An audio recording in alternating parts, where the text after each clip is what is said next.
ত্রিপুরা প্রদেশ বিজেপির নতুন সভাপতিকে ঘিরে রাজনৈতিক মহলে বাড়ছে জল্পনা। আর সেই আবহে বিজেপি প্রদেশ কার্যালয়ে নতুন সভাপতিকে পুষ্পস্তবক দিয়ে শুভেচ্ছা জানালেন মুখ্যমন্ত্রী ডক্টর মানিক সাহা।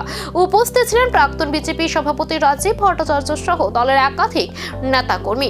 শুভেচ্ছা বিনিময়ের মধ্য দিয়ে দলীয় ঐক্যের বার্তাও তুলে ধরা হয়। রাজনৈতিক মহলের মতে নতুন সভাপতিকে সামনে রেখে আগামী দিনের সংগঠনকে আরো শক্তিশালী করার লক্ষ্যে এগোতে চাইছে বিজেপি।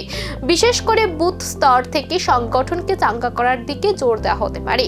অন্যদিকে নতুন সভাপতির দায়িত্ব গ্রহণকে কেন্দ্র করে দলীয় অন্দরে বাড়ছে উৎসাহ। আগামী দিনে সাংগঠনিক রদবদল বা নতুন কৌশলের ইঙ্গিত মিলতে পারে বলেও মনে করছে রাজনৈতিক মহল। ঠিক সকাল 11টার সময় আমরা দেখলাম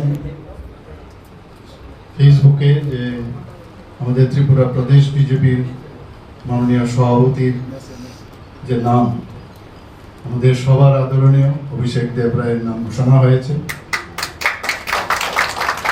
এবং আমি তখন এয়ারপোর্টে আসছিলাম, তো সেখান থেকে প্রথমে আমি যে কাজটা করেছি, আমাদের এখন তো প্রাক্তন এখনো বলবো না, কারণ হ্যান্ড ওভার টেক ওভার হয়নি, উনি প্রাক্তন বলেছেন। তো আমি মনে করি যে কালকে হয়তো হ্যান্ড ওভার টেকার হবে। তো ওনাকে আমি ফোন করলাম যে আমি আসি, আর উনি বলছিলেন যে উনি তো আমাদের অভিষেক।